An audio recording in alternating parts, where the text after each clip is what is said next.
Hey, what's up there, YouTubers? It's me again, Brian, aka Gamer 55551, and I am back with a my 2 cent video for this week, for the week of December 26th to January 1st. Obviously, this video will come up on Saturday, which will be New Year's Day. So I would say Happy New Year's to everyone out there. Hopefully you guys are spending some quality time with either friends or family during New Year's, though. Hopefully you're staying safe out there, especially with the whole COVID/pandemic situation going on, though.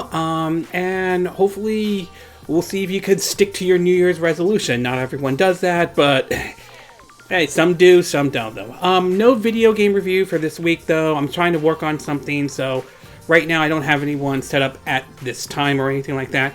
But anyway, we got basically three stories, though, and a fourth thing I do want to talk about, which is my thoughts on the movie The Matrix Resurrection, though, that I just recently saw on HBO Max.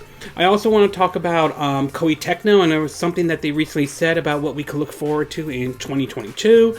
Some comments about the Switch, where it may be a little bit difficult to be nabbing one, possibly going into 2022. And also, we have some information in regarding of the PS5 exclusive Final Fantasy 16. If you're wondering where I got the information from, I do have links in the description down below. But before we get started, we'll do basically what is the quick my 2 cent, though. Stories that kind of caught my attention, but I'm not going to go into a huge amount of details. The first one, and this is sort of somewhat game related and somewhat not, though, is that the iconic football coach John Madden has recently passed away. He died at the age of 85, though. He's very iconic for those who are into football or anything like that. He was the coach of the Oakland Raiders, now known as the Las Vegas Raiders, though, and he was also on the cover of a lot of the Madden games out there that EA has done, although the quality of those games that's certainly open for debate. But nevertheless, he was definitely an iconic person in the football world. It's very unfortunate. It's very sad that he passed away at the age of 85. So my heart goes out to the Madden family and also to football fans out there, though. I may not be a huge football fan, but I consider myself a Philadelphia Eagles fan, to be exact. So I will say it's very sad that the sports world lost an iconic person like John Madden, though. We also learned that basically that Legos has now confirmed that they will now be introducing the Sonic the Hedgehog Legos, though. Basically, they showed off what it looks like it's based off the Green Hill Zone. Judging by what they're showing, though, it basically looks more like the traditional Legos, unlike what Nintendo has done with Legos with the whole Super Mario Lego stuff or anything like that. So this one, not exactly on the same page as the Mario Lego. It's more towards the traditional sets. Whether that will appeal to people or not remains to be seen. But either way, we know that Lego has now officially revealed the Sonic the Hedgehog one, though. We also learned that there was sort of a bit of a controversy with YouTuber Logan Paul over basically doing sort of table and using Game Boy colors and all that stuff. And so far, the internet didn't exactly wasn't pretty happy about it, though. Some people were pretty much bashing on Logan Paul, and well, let's just say Logan Paul has a history of doing controversial things, including one, I believe, back in 2017, where he went to a forest in Japan and saw someone committing suicide, and that, well, or at least saw dead body, though, and that really drew up a whole level of controversy. He's known for a lot of shock value and all that, at least from the way I see it, though. And do I think some people are blowing it out of proportion? I think that's a possibility, but at the same time, I also think that could Logan Paul have handled in terms of basically how he wanted to do this Game Boy art design? Could he have done it better without destroying these Game Boys in any way, shape, and form? Again, that is also true, though. So, I mean, some people are going to hate Logan Paul for what he did. Some are going to be okay with it. So, it goes either way or anything like that. We also learned that supposedly there is a push, at least on Change.org, to do basically what is a HD version of the Mortal Kombat trilogy, though. A developer sort of pitched the idea on Change.org and wants to try to put pressure on Warner Brothers to really make this happen, to be exact. Whether it truly happens or not remains to be seen. Change.org can be a bit iffy at times, so we'll have to see if this works, though. they're looking at using supposedly Unreal Engine 5 and trying to bring it to every system, including the Nintendo Switch as well. So we'll have to see if this happens or not, but supposedly a lot of people have signed so far, but we'll see if this is enough to convince Warner Brothers or WB Games to actually do this Mortal Kombat HD trilogy or anything like that. And last but not least though, and in a movie related one, we just saw the third trailer for the upcoming The Batman movie, and it showed a bit more of, Catwoman and all, and I have to say, the more I'm seeing this trailer, the more I am impressed with what I'm seeing so far. I know it's directed by Matt Reeves, who did, The Excellent Cloverfield, and of course, Dawn of the Planet of the Apes and War of the Planet of the Apes, but I just like what I'm seeing. I'm definitely getting a little bit of that Christopher Nolan vibe out of this movie, and that certainly, excuse me, isn't necessarily a bad thing. So this is definitely one of the movies I'm looking forward to seeing in 2022, though.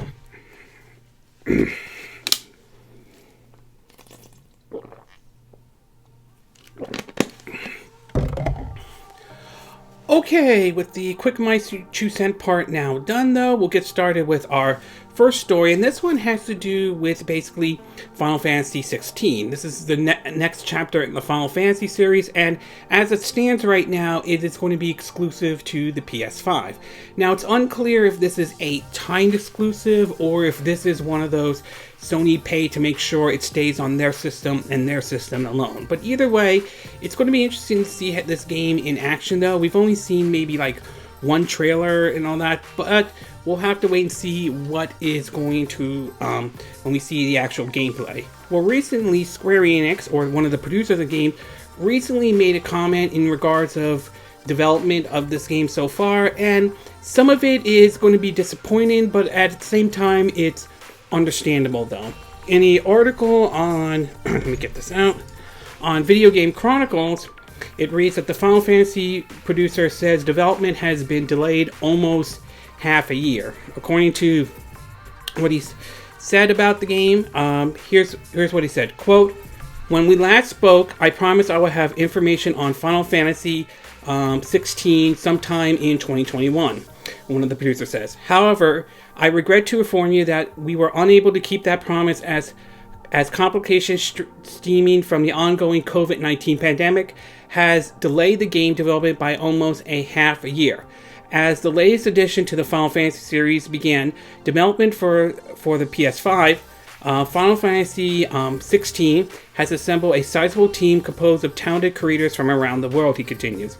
However, in an effort to offset the effect of COVID-19, we had to decentralize that workforce by permitting staff to tackle their assignments from home. This has unfortunately hampered communications from the Tokyo office, which in turn has led to delay or, in extreme cases, cancellation of assets delivery from our outsourced partner though. That said, we have spent much of 2021 addressing this issue and hope to see it impact to a minimum by the new year, allowing us to better focus on the task at hand, increasing graphics resource quality, refined combat mechanics, fleshing out individual battles, putting in the finishing touch on cutscenes, and conducting overall graphics optimization.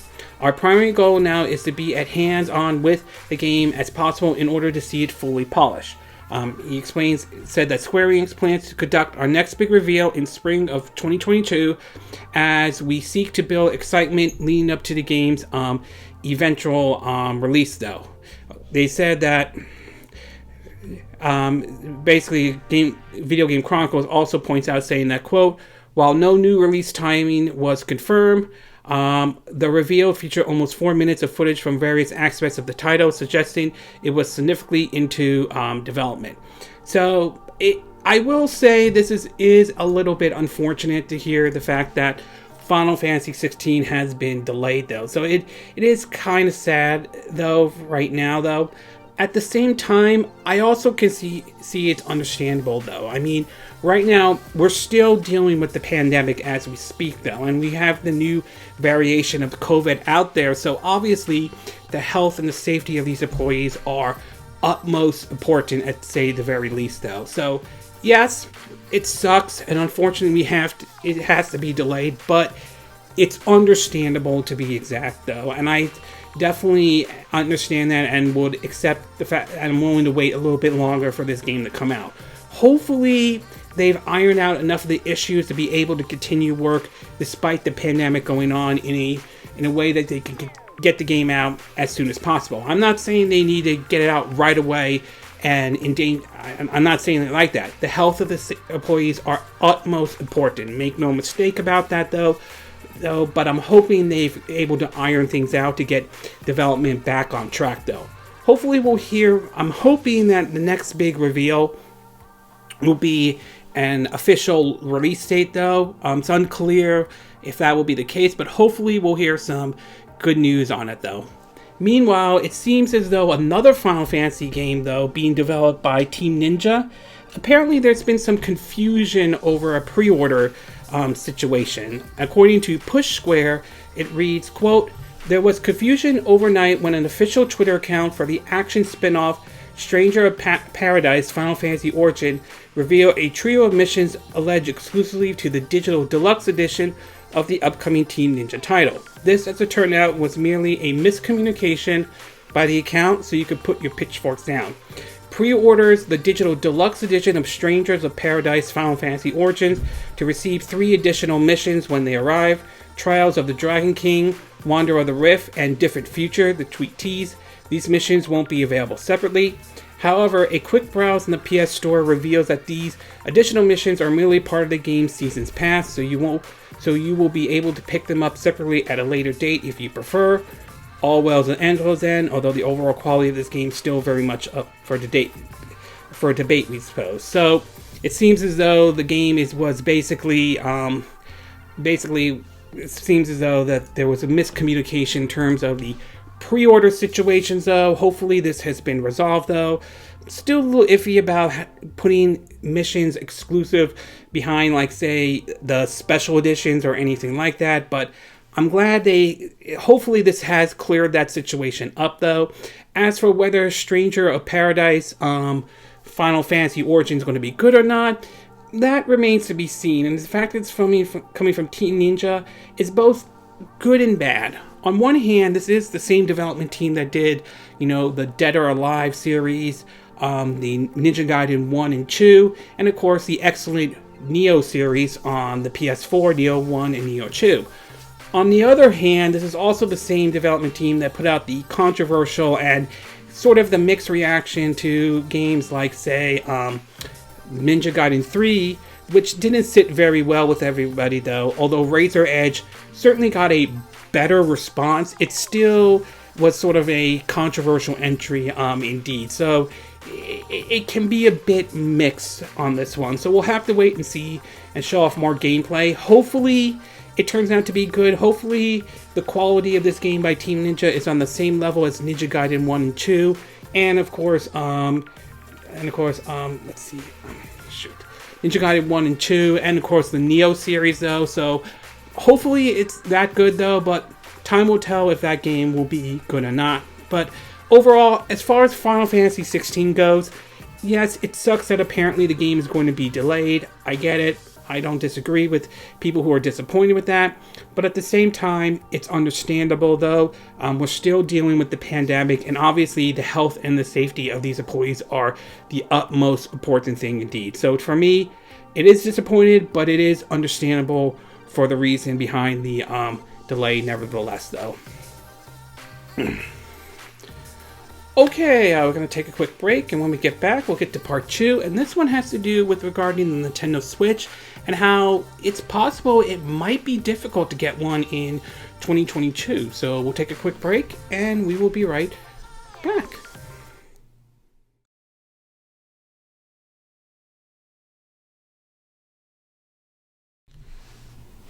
Okay, and we are back with part 2 of our My 2 Cent video for this week, though. And before we get started, though, I do want to cover another breaking news. This would have been part of the quick My 2 Cent part, but this just broke recently, though. It turns out that the late Betty White has recently passed away at the age of 99, close to her 100th birthday, though. She's basically remembered for starring in several movies and even TV shows from, I think, making an appearance as playing a character on the Mary Tyler Moore show. That would be during my parents' generation, though. But I remember seeing her from the classic sitcom from the 80s up to the early 90s of the Golden Girls, though. I remember watching that, I believe, on ABC7. And also she spawned several different decades, though, and been in the entertainment business for a long time, though. So it's really unfortunate to hear her pass away at the age of 99. So for that one, I would say my heart goes out to the friends and family who knew Betty White and all. So, just in case, quick reference though, Betty White has recently passed away at the age of 99. So now, in terms of what part 2 is going to be about, part 2 of this My 2 Cent video is going to be about, we're going to be talking about the situation surrounding the Nintendo Switch. Now, there's no doubt that the Nintendo Switch has been enormously successful for Nintendo, though, coming off of the not so great success of the Wii. Not so great success of the Wii U and all. The Switch has taken off and has been very successful for Nintendo with the whole idea of the console handheld hybrid, though.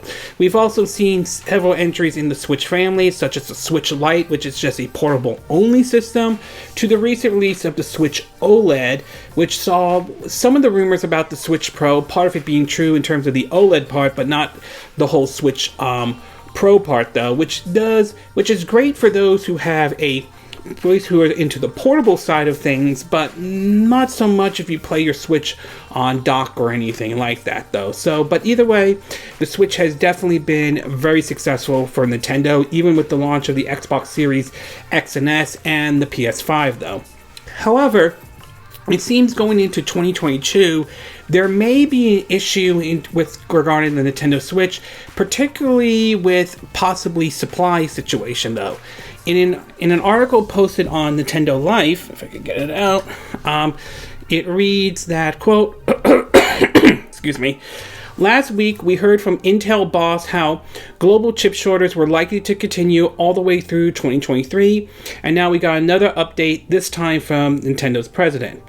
For Kia, I apologize for not saying his name correctly. Well, according to the Nintendo president, year-end sales of the Switch has been quite strong, especially the OLED model, and Nintendo is now concerned it won't be able to make as many units as it wants, which could see supplies stagnate after the start of 2022.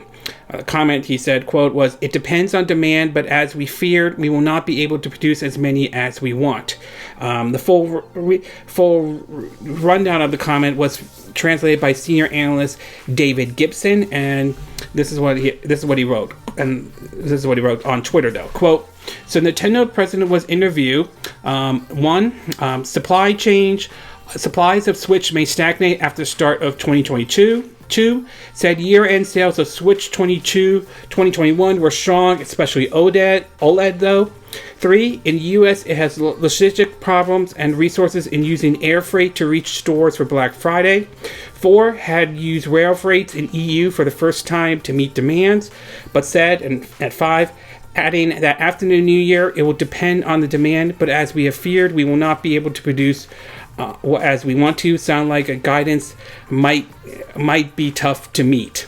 So it turns out to be that while the Switch is certainly doing very well for Nintendo, though, and obviously there is a possibility it could have crossed the 100 million units sold worldwide, it seems that they're not immune to the chip shortage situation, which is still a problem with people who are trying to find a system, especially if it's the Xbox Series X or the PS5 as well. So it doesn't really surprise me in a way that they're now facing this kind of situation. I thought that they may not be, given with the Switch Lite and with the Switch Lite and the regular Switch, though, but obviously they're not immune to this situation as well, though. Hopefully they could find some way to get this situation under control, but given the chip shortage situation and the pandemic, may not be easy for them, though. And I also wonder if this is the case with the chip shortage situation. If they have a true next generation Switch, whether it's called a Switch Pro or Switch.to, would this really be the good time to announce, we're bringing out a brand new, more powerful Switch, given given the fact that given the whole chip shortage situation though. So it does make you kind of wonder, assuming if a brand new powerful Switch does exist, would this be the right time to announce it though? And I'm not really 100% sure, even though many feel that it's now time for Nintendo to do a more powerful Switch, which I don't completely disagree though, given the success the Switch is doing though.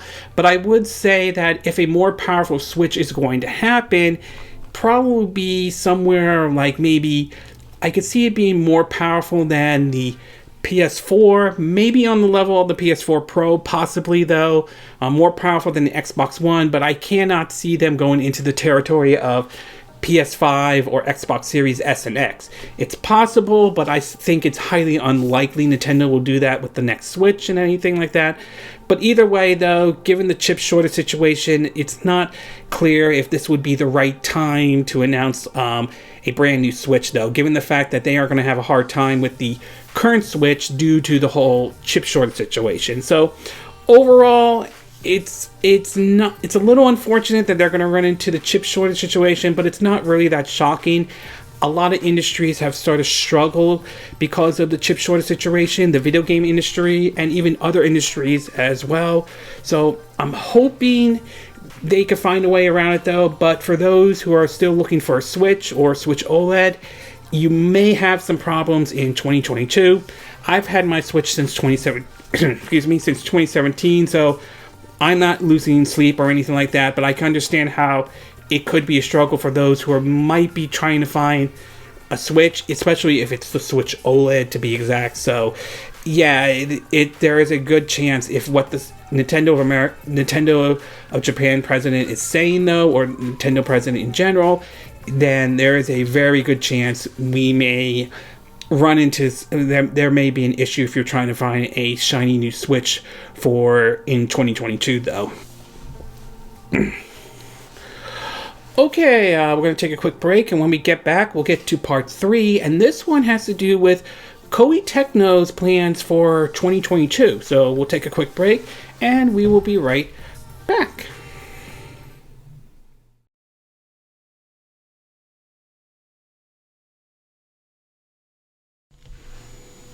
Okay, and we are back with part 3 of our My 2 Cent video, and for this one, we're going to be taking a look at Koei Tecmo and all. Now, for me, I do enjoy some of the games that Koei Tecmo is basically known for. While I'm not big in their games, like say their fighting ones like the Dead or Alive series, again, that's mostly due to the fact that I'm not really great at fighting games all.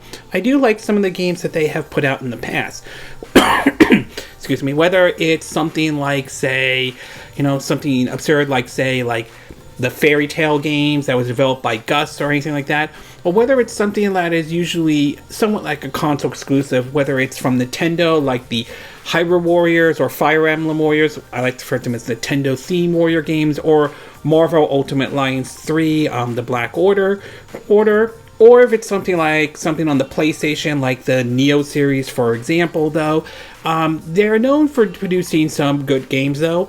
Not every game they produce is going to be for everyone's taste, and they also have their share of criticism, such as maybe going a little bit overboard in terms of cosmetics as far as DLC goes, but the broad consensus to me is Koei Tecmo is still a good Japanese company nevertheless. And it looks as though they might be preparing for what we could look for them in store in terms of 2022. In an article posted on Nintendo Life that translated from 4gamer.net, it says, quote, "Video game companies around the globe have been preparing for 2022 for some time now, and it includes Koei Tecmo. In an end-of-the-year 4Gamer feature, the Japanese company tease what's to come in the new year. Apparently, it tends to reveal a number of projects that have been in development for several years and will pave the way for the company's future. One additional promise was that they will display the full power of the current Koei Tecmo. Team Ninja chimed in, asked fans to look forward to what's next, including one title directed by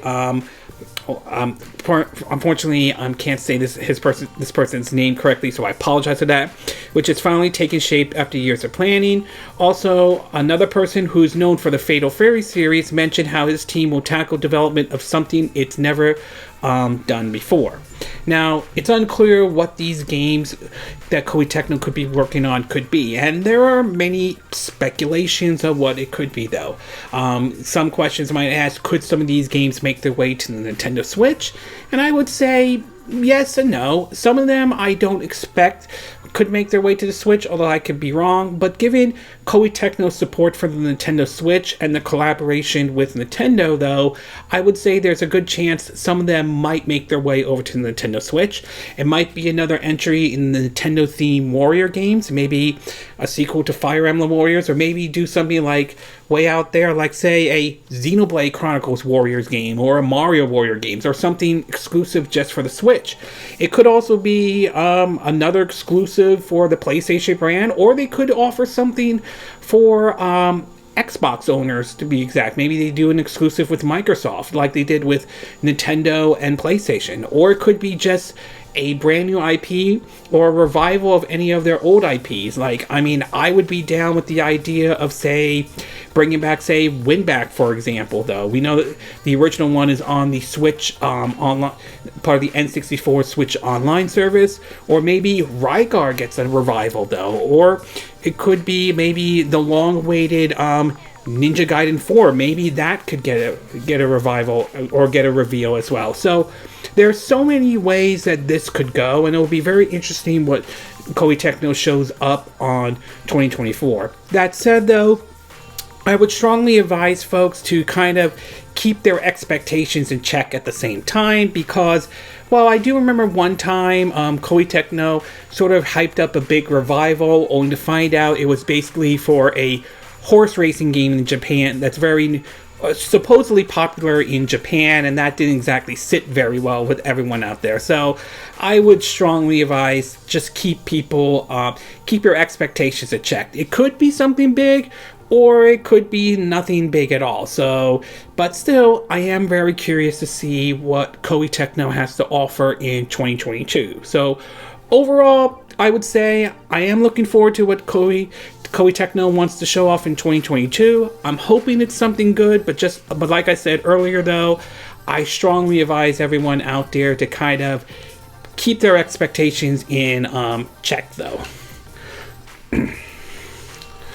Okay, we're going to take a quick break, and when we get back, we'll get to part 4. And this, I want to give my thoughts on the movie The Matrix Resurrection. So we'll take a quick break, and we will be right back.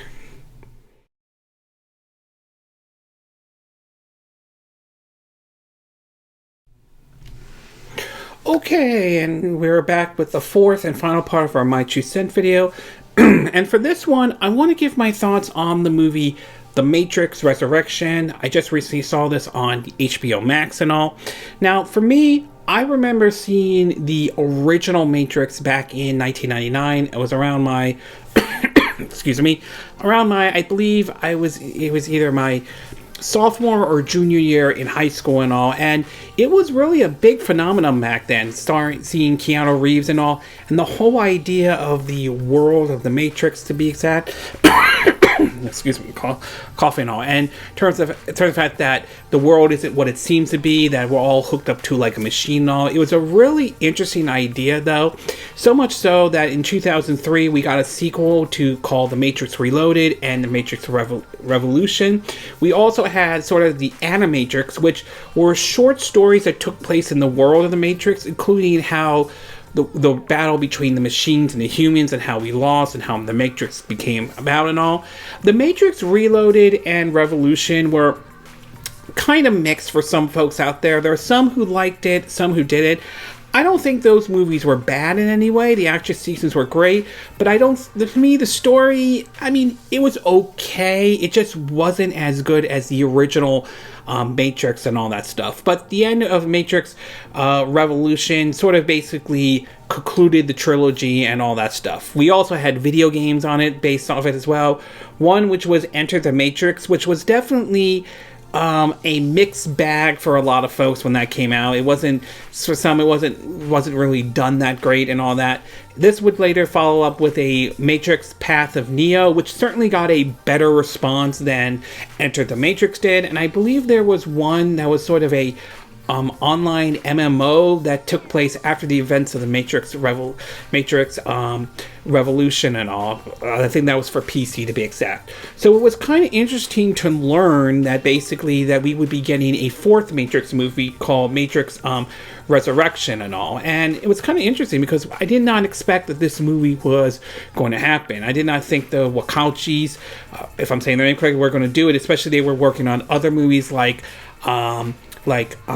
Ninja Assassin, V for Vendetta, and I believe they also took part in the Speed Racer movie, to be exact. So it's kind of interesting that they were doing a fourth Matrix.